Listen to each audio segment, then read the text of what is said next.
Recap မဲ့ဇက်ကားကတော့တည်တံချမှတ်ခံထားရတဲ့လူတစ်ယောက်အကြောင်းပါ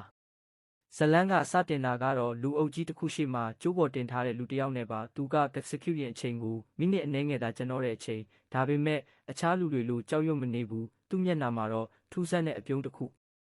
level ကိုဆွဲလိုက်တဲ့အချိန်မှာသူ့ခန္ဓာကိုယ်ဟာအောက်ကိုကျသွားပြီးကျိုးကခေါင်းပတ်တင်းကျပ်သွားတယ်လူအလုံးကပြီးသွားပြီလို့ထင်ကြတယ်ဒါပေမဲ့အံ့အားသင့်စရာဖြစ်လာတယ်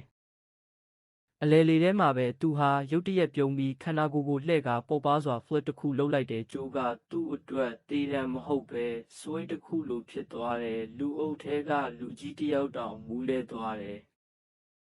ဒါပေမဲ့ဒီလုပ်ရက်ဟာပျော်ရွှင်ဖို့မဟုတ်ဘူးဒါက distraction တစ်ခုပဲအဲ့ဒီအချိန်မှာပဲသူ့အဖွဲ့ကရွာတရွာလုံးကိုလူရက်နေခဲ့ကြတယ်ရတနာတွေရွှေတွေအိမ်တွေကပစ္စည်းတွေဘာမှမကြံခဲ့ဘူး